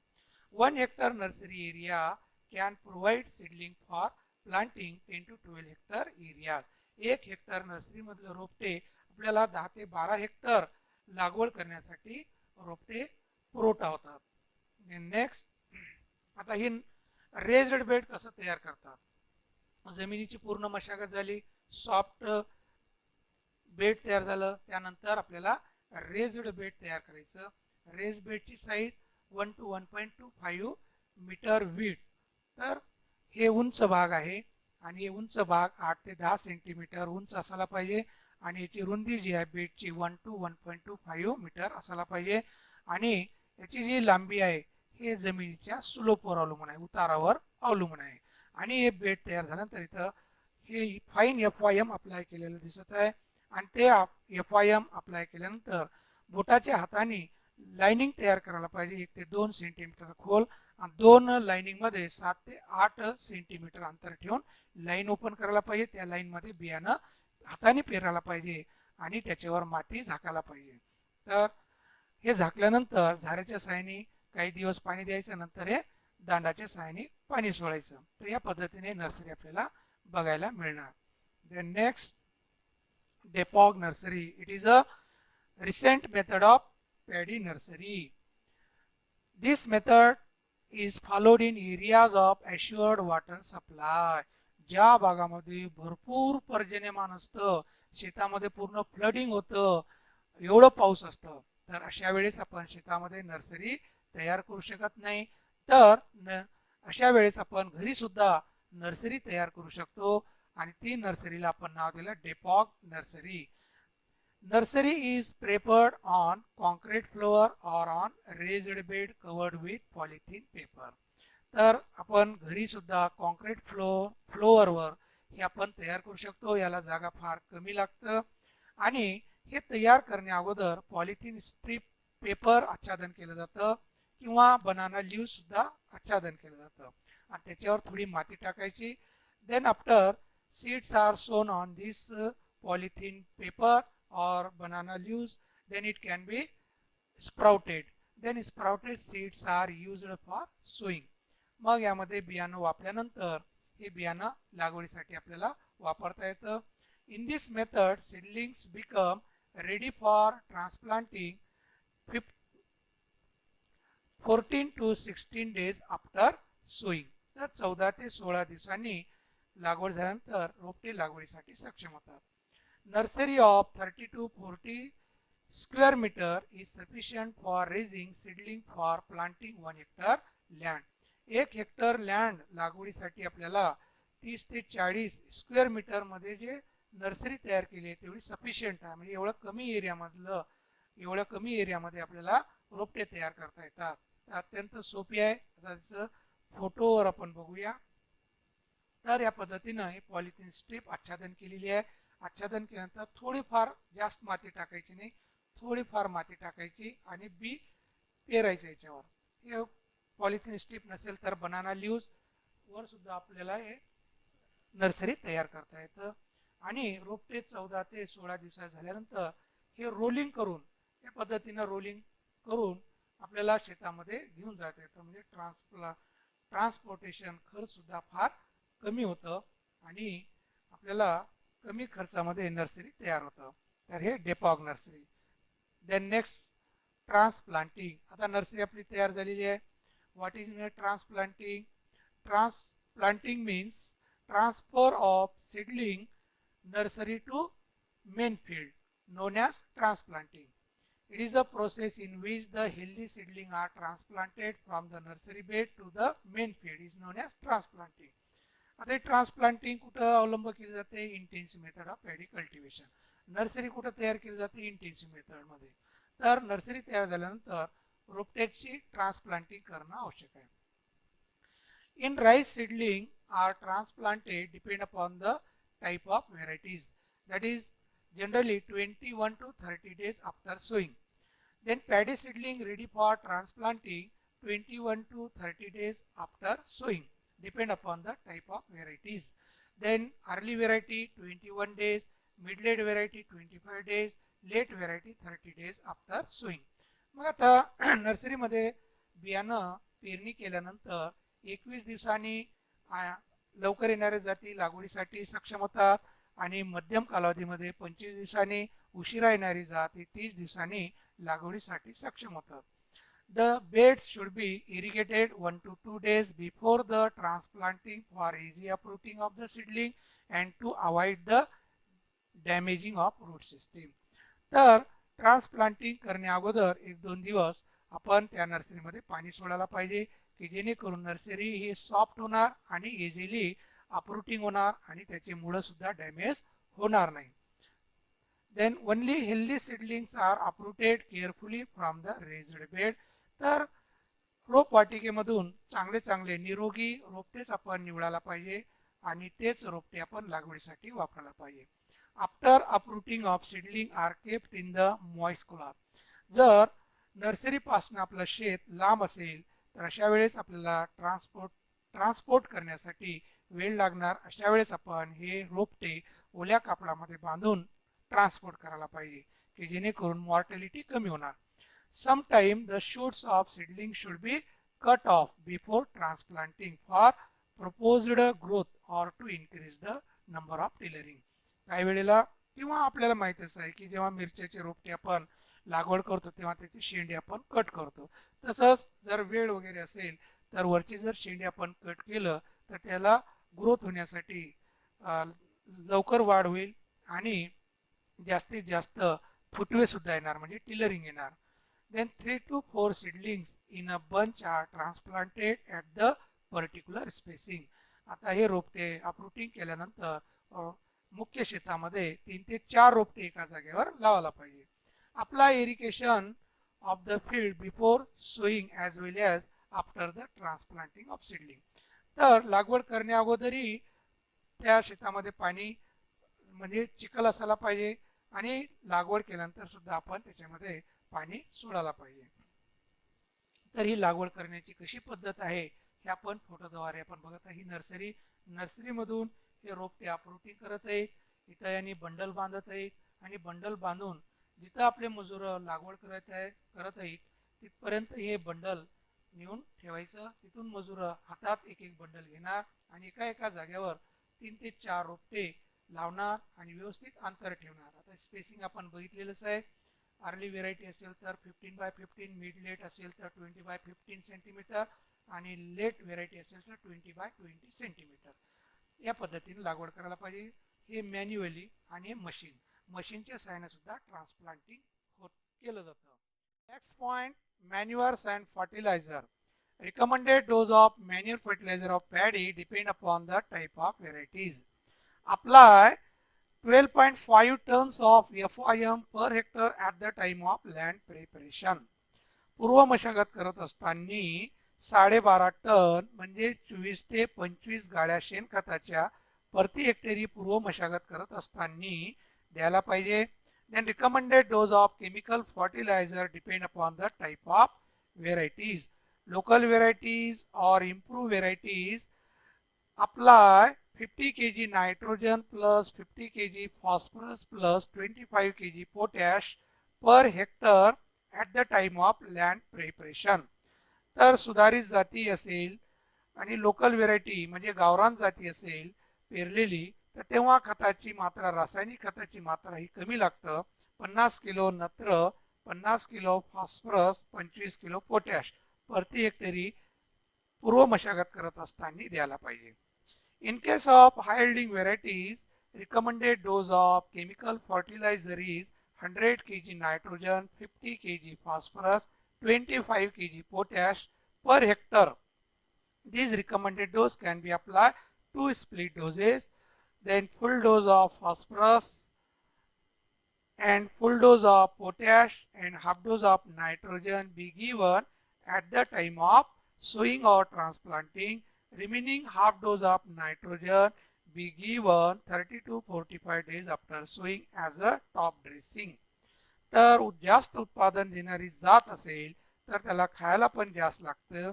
तर 100 किलो नत्र, 50 किलो फॉस्फरस, 25 किलो पोटॅश प्रति हेक्टर द्यायला पाहिजे. हे खताची मात्रा देत असताना 2 वेळेस द्यायला पाहिजे. पहिली वेळेस पेरते वेळेस पूर्ण फॉस्फरस आणि पोटॅश आणि अर्ध नत्राचा डोस द्यायला पाहिजे. राहिलेला अर्ध नत्राचा डोस हे 1 महिन्यानी किंवा 45 दिवसांनी द्यायला पाहिजे. तर these are the manures and fertilizer. Then next, irrigation. Then paddy is a semi-aquatic crop and require more water. Then paddy crop is a water-loving plant. It require more water for their growth and development. भात पीक हे पाण्यामध्ये येणार आहे, semi aquatic plant आहे. तर पाणी फार आवडतं. जेवढं जास्त पाणी असेल तेवढं जास्त भात पिकाचं उत्पादन मिळतं. Low land paddy requires more water than upland paddy. तर खोलगट भागाच्या जमिनीला जास्त पाणी लागतं जे उंच जमिनी असतात त्यांच्यापेक्षा. The average water requirement of paddy is 1240 millimetre. तर भात पिकाला त्याच्या आयुष्यामध्ये 1240 मिलीमीटर पाऊस लागतं. then this irrigation water can be given at a proper critical growth stages: tillering stage, flowering stage, grain formation stage. These are the more critical growth stage. At that time require sufficient moisture into the soil. तर भात पिकाला जे त्याची वाढ होण्याची अवस्था आहे तर टिलरिंग स्टेज म्हणजे फुटवी अवस्था, यावेळेस जमिनीमध्ये ओलावा भरपूर असायला पाहिजे, तर भरपूर प्रमाणामध्ये टिलरिंग तयार होणार आणि उत्पादन जास्त मिळणार. नंतरची स्टेज असते फ्लावरिंग स्टेज, फुलं अवस्था. या अवस्थेमध्ये जमिनीमध्ये ओलावा असणं आवश्यक आहे. नंतर धान्य भरण्याची अवस्था, याही वेळेस जमिनीमध्ये ओलावा भरपूर असायला पाहिजे, तर धान्याची साईज वाढणार आणि उत्पादन भरघोस मिळणार.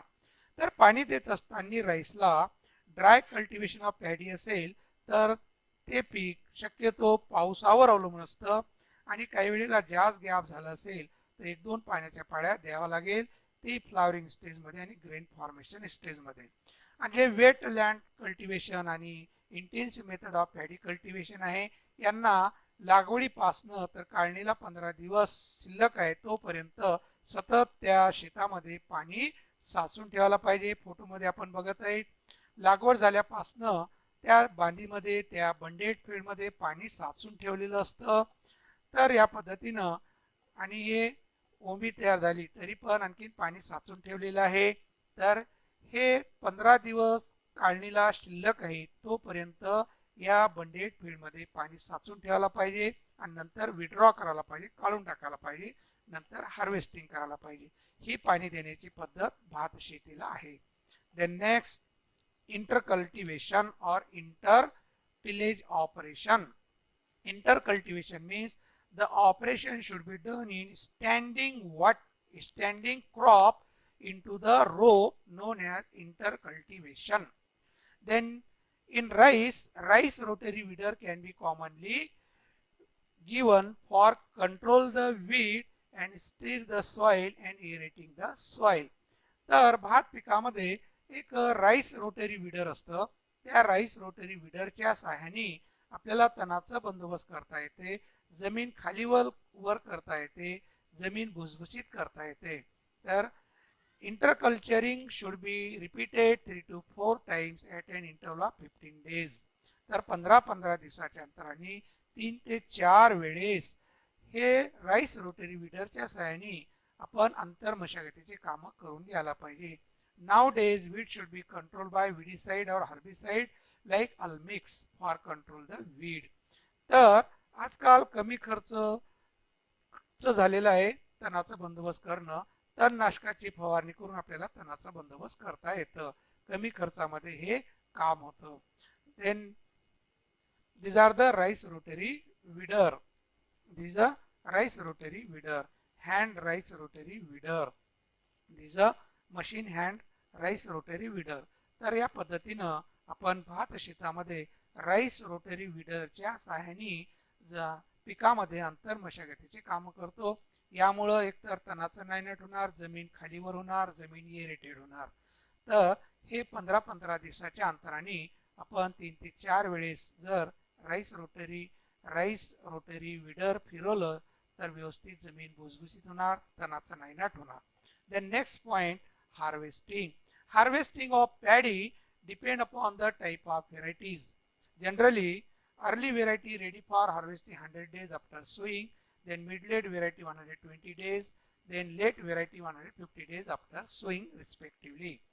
तर भात पिकाची काढणी हे जातीवर अवलंबून आहे. आपण मागे बघितलं लवकर येणारी जाती कमी कालावधीमध्ये येते म्हणजे 100 दिवसामध्ये काढायला येतं. मध्यम कालावधीमध्ये जाती याला 120 दिवस लागतात काढणीला यायला आणि उशिरा येणारी जात 150 दिवस 135 ते 150 दिवसामध्ये हे काढायला येतं. Then maturity sign indicate whole plant leaves turn yellowish in colour, bottom leaves slightly dried, then ears also become yellowish in color, then straw still slightly green in color. तर भात पिकाची काढणी करत असताना त्याची काही लक्षणे आढळतात. तर पहिले तर पीक पूर्ण पिवळं झालेलं दिसतं, शेत खालचे पानं थोडे ड्राय झालेले दिसतात, त्याची जी ओंबी आहे एअर तर ते सुद्धा पिवळं झालेलं दिसतं. आणि हे पिवळ्या झालेल्या स्टेजमध्येच आपण हार्वेस्टिंग करायला पाहिजे. Timely harvesting prevent the loss of yield due to grain shedding. तर वेळेवर हार्वेस्टिंग करणं भात पिकामध्ये फार गरजेचं आहे.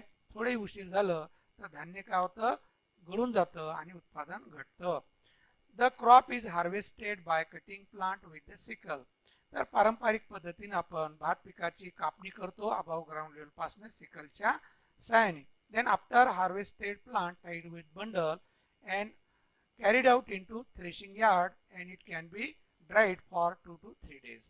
आता हार्वेस्टिंग केल्यानंतर त्याचे बंडल बांधायला पाहिजे. बंडल बांधलेले जिथं आपल्याला थ्रेशिंग यार्ड आहे, जिथं आपल्याला खडं तयार करायचं आहे, त्या खड्यामध्ये नेऊन ते गंजी ठेवायला पाहिजे आणि 2-3 दिवसानंतर ते थ्रेशिंग करायला पाहिजे. Then small size paddy thresher is used for threshing और nowadays mechanical harvesters are available. तर भात काढणी थ्रेशिंग यार्ड जे असतं थोडं स्मॉल साईजची पॅडी थ्रेशर मशीन सुद्धा उपलब्ध असतं. आणि आपण जनरली पारंपरिक पद्धतीनं हे भात पीक आपण बळून काढतो, त्याची बिटिंग केली जाते आणि ते कशा पद्धतीने बिटिंग करतात फोटोमध्ये आपण बघणारच आहोत. आणि आजकाल आता नवीन जे निघालेले मेकॅनिकल हार्वेस्टर हे तर अगदी कमी खर्चामध्ये सगळेच कामं ॲट ए टाइम होतात आणि लवकर होतं आणि कमी खर्चामध्ये होतं. This a harvesting of paddy bye the help of labours. तर मजुराच्या सहाय्याने आपण भात पिकाची कापणी करतो. तर हे आपण बघत आहेत, कापणी करत आहेत, पेंड्या बांधत आहेत आणि पेंड्या बांधल्यानंतर या पद्धतीने एक गंजी लावायला पाहिजे ही. आणि तिथून आपण ते बंडल घेऊन आपण एकतर फळीवर किंवा ड्रमवर किंवा अन्य बाज आहे किंवा गाडीचं चाक आहे याच्यावर आपण बळून काढतो. पण ही पद्धत जी आहे हे जास्त श्रम आहे, लेबर जास्त लागतात आणि कमी एरियामध्ये शक्य आहे. जास्त एरिया भात पीक असेल तर ते शेतकरी खडं तयार करतात, खड्यामध्ये भात पीक आतून टाकतात आणि त्याच्यावर बैल किंवा बैलगाडी फिरवतात. हे सोप्या पद्धतीने होतं. तर नेक्स्ट मेथड आहे, आता हे बळून काढल्यानंतर त्यामध्ये असणारे जे काही काडी कचरा आहे ते स्वच्छ करण्यासाठी उधळणी करायला पाहिजे वाऱ्याच्या दिशेने. जर वारा नसेल तर या फॅनच्या सहाय्याने आपल्याला उधळणी करून धान्य स्वच्छ करता येतं. स्वच्छ धान्य बॅगमध्ये भरून रॅट प्रूफ गोडाऊनमध्ये ठेवा किंवा मार्केटला सप्लाय करा. आता एवढे जास्त कुठं नाही तर सोपं जे निघालेलं आहे मेकॅनिकल हार्वेस्टर, कमी कालावधीमध्ये कमी खर्चामध्ये लवकर होणारं काम हे मेकॅनिकल हार्वेस्टर. यामुळे पिकाची कापणी होते, मळणी होते, उधळणी होते, स्वच्छ धान्य ड्रम मध्ये जमा होतं आणि ड्रम मधून डायरेक्ट आपल्याला ट्रॅक्टर मध्ये भरून डायरेक्ट मार्केटला किंवा गोडाऊनला सप्लाय करता येतं. तर शेती करणं आजकाल फार सोपं झालेलं आहे, सगळं काही मशिनरीनं झालेलं आहे बाळांनो. Next point, yield. Yield of paddy crop depend upon the type of varieties. Early variety average yield is about 40 to 50 quintal grain per hectare. तर भात पिकाचं उत्पादन हे जातीवर अवलंबून आहे.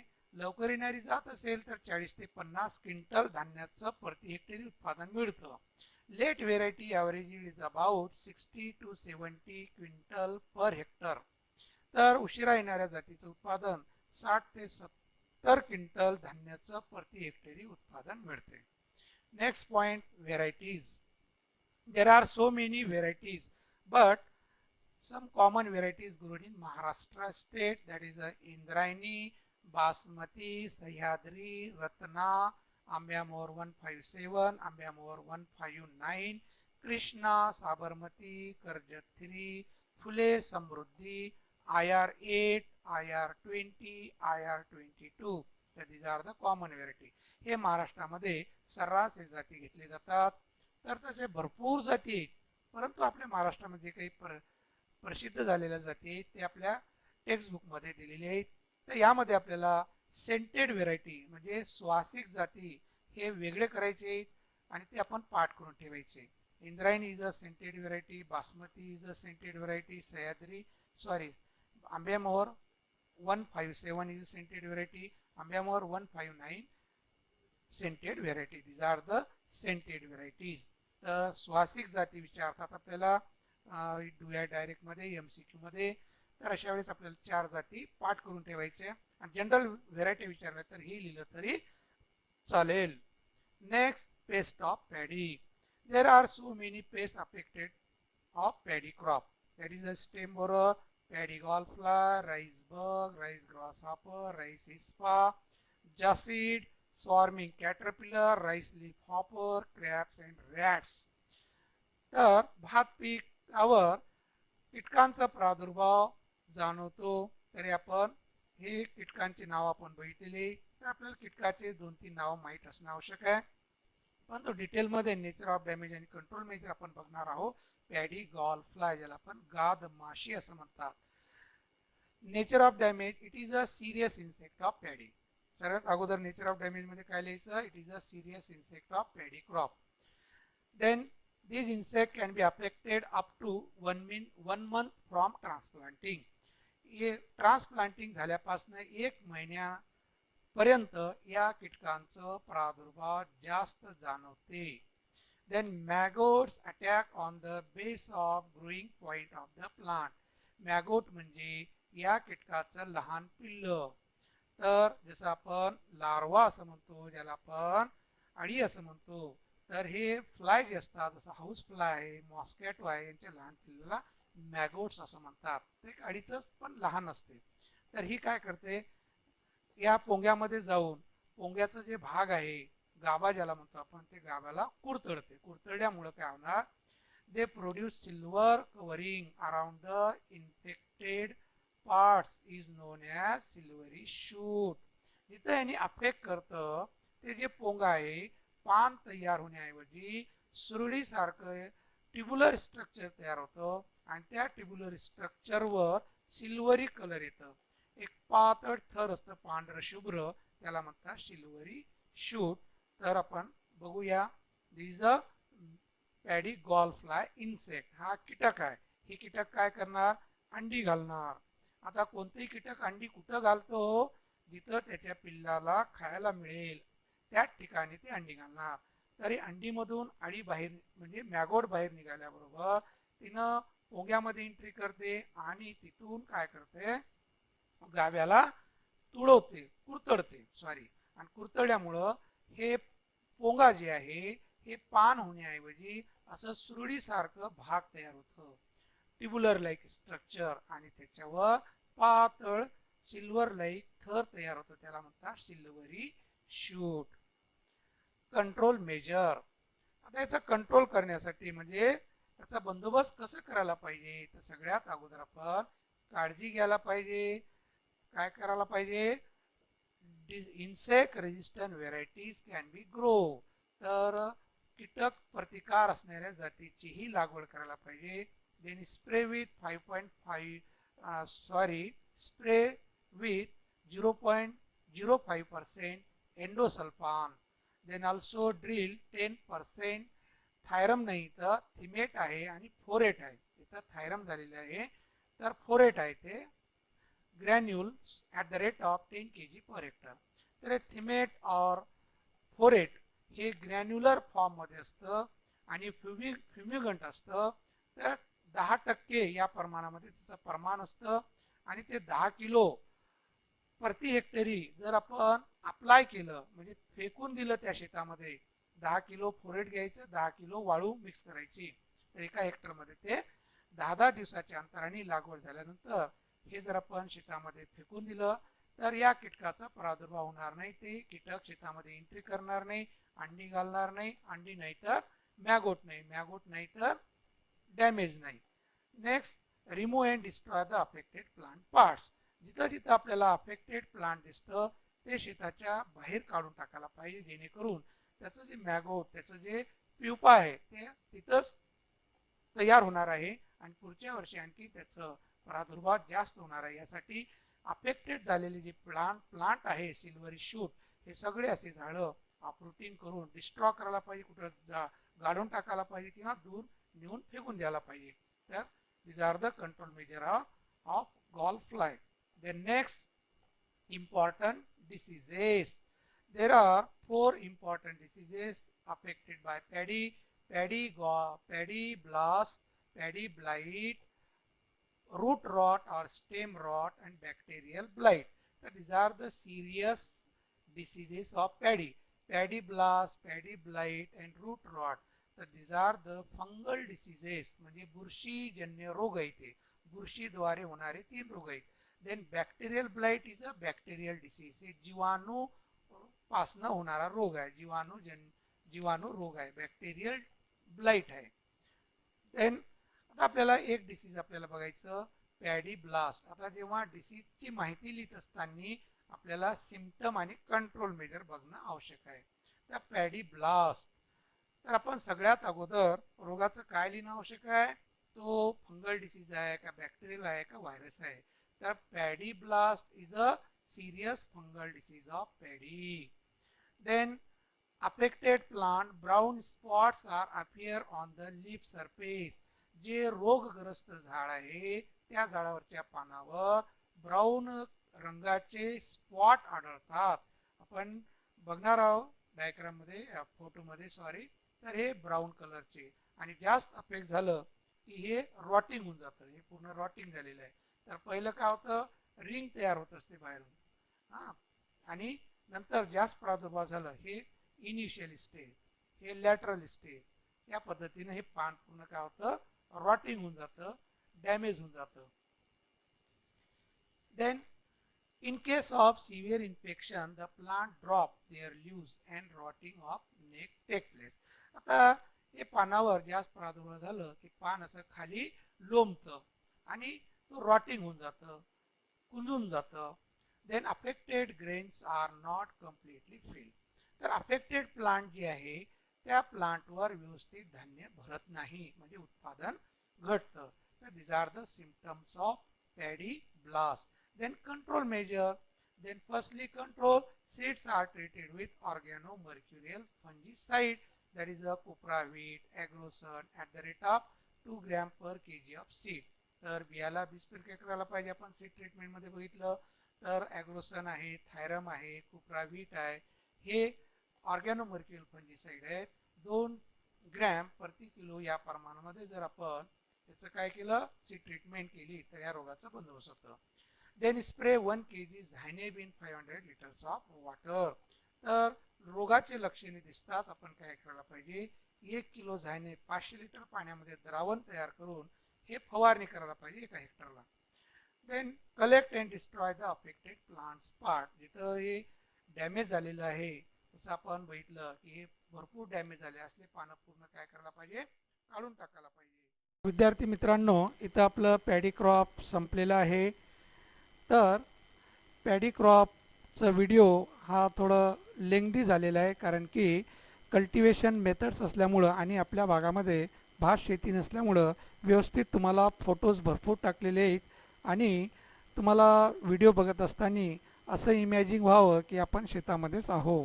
तर त्यासाठी व्यवस्थित व्हिडिओ पहिल्यापासनं एंडपर्यंत व्यवस्थित बघा, आणि आणि व्यवस्थित नोटबुक घेऊन जे जे वर्ड मी रिपीट केलेले आहेत ते वर्ड लिहून ठेवा, आणि एकमेकाला शेअर्स करा.